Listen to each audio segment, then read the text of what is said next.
Friends, welcome to my channel. The 50 का second episode लड़ाई झगड़े और टकराव वाला रहा। मैक्सटन एक यूट्यूबर है। पहले एपिसोड से वो 1 लाख रुपए उसके अकाउंट में कैसे आए ये मुद्दा उठा रहा था और प्रिंस नरूला ने उसके इस मुद्दे को काफी हवा भी दी। मैक्सटन के बारे में मुझे सिर्फ इतना पता है कि वो शायद वही लड़का है जिसे एक रेस्टोरेंट में एल्विश यादव ने थप्पड़ मारा था। सो उसकी आर्ग्यूमेंट रचित से हो रही थी, बीच में सीवित तोमर आ गया और उन दोनों के बीच भी आर्ग्यूमेंट स्टार्ट हो जाती है। उसके बाद निक्की तंबोली और आर्या के बीच भी लड़ाई झगड़ा स्टार्ट हो जाता है। ये इनका भी बाहरी मुद्दा है, मतलब इनका जो जो लड़ाई है वो किसी और रियलिटी शो से इस रियलिटी शो में आ गया है, क्योंकि ये दोनों ही बिग बॉस मराठी में एक साथ रही हैं।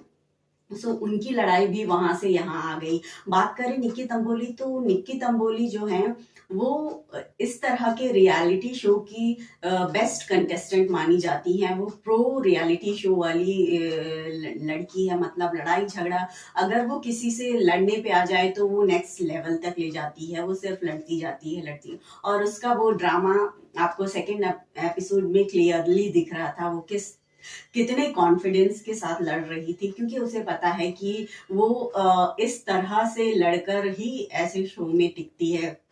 उसका कॉन्फिडेंस क्लियरली दिख रहा था। उसके बाद टास्क दिया जाता है कैलोरी बर्न करने का। सभी कंटेस्टेंट तीन तीन के ग्रुप में डिवाइड होकर पीटी करने लगते हैं और अपनी कैलोरीज बर्न करना स्टार्ट कर देते हैं, क्योंकि टास्क यही था कि जो जो ग्रुप जितना ज्यादा अपनी कैलोरी बर्न करेगा वो उतनी ही राशि कमाएगा। इस दौरान दिग्विजय का एक कमेंट आता है रजत दलाल की टीम के लिए। वो कहता है कि इन्हें पागलों की टीम घोषित कर देना चाहिए। रजत दलाल उस वक्त कोई रिएक्शन नहीं देता है, लेकिन जैसे ही टास्क खत्म होता है वो दिग्विजय के गले पड़ जाता है। ऑब्वियसली उनकी जो लड़ाई है वो इस रियलिटी शो की नहीं है। पिछले सीजन में जब वो बिग बॉस में थे तो उनकी लड़ाई वहां से स्टार्ट हुई और उनकी लड़ाई बाहर भी दिखी है और अभी यहाँ पर भी। मतलब जो झगड़ा हुआ वो बहुत गंदा झगड़ा हुआ। मतलब रजत दलाल जो है वो बहुत अग्रेसिव हो जाता है।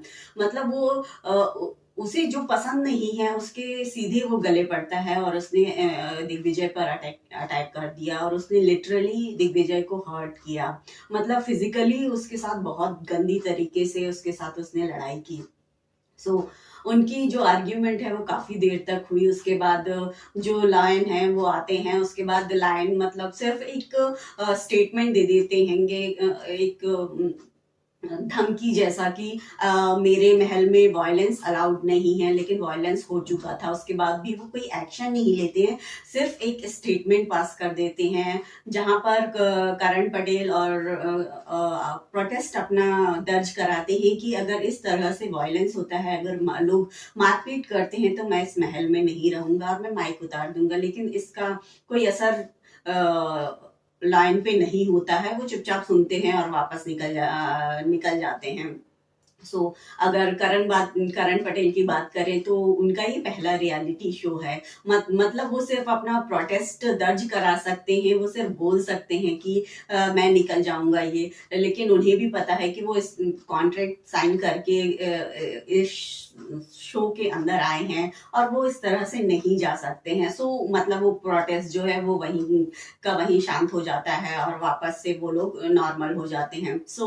मतलब वायलेंस का जो रूल है ये लोग लेकर तो आते हैं लेकिन उस पर एक्शन नहीं लेते हैं। मतलब रजत दलाल जो है वो हमेशा इसी तरह से किसी को भी मारने के लिए दौड़ जाता है, क्योंकि उसे पता है कि सामने वाला उसे उस तरह से हर्ट नहीं कर सकता, क्योंकि वो बहुत ज्यादा वो एथलीट है, वो मतलब रेसलर है। तो उससे कोई क्या लड़ेगा। अगर आपकी वहां पर आप जुबानी लड़ाई लड़ने के लिए गए हैं तो आप जुबानी लड़ाई लड़ें। अगर दिग्विजय ने आप पर कमेंट किया है तो आप अपनी जुबान से उसे जवाब दे सकते हैं, जो कि आप करते भी हैं और बहुत अच्छे से करते हैं। लेकिन वो वो अपनी हेट्रेट निकालता हैगा दिग्विजय से, उसकी हेट्रेट बिग बॉस के सीजन से चली आ रही है। सो उसने वही चीज दिखाई। सो ये पूरा एपिसोड रहा है, सेकेंड एपिसोड रहा है द 50 का। सो आप इस शो को फॉलो कर रहे हैं, देख रहे हैं, तो प्लीज मेरे चैनल, मेरे वीडियोस पर अपने कमेंट दें, अपने थॉट्स दें। सो धन्यवाद। प्लीज मेरे चैनल को लाइक करें, सब्सक्राइब करें और कमेंट करें। धन्यवाद।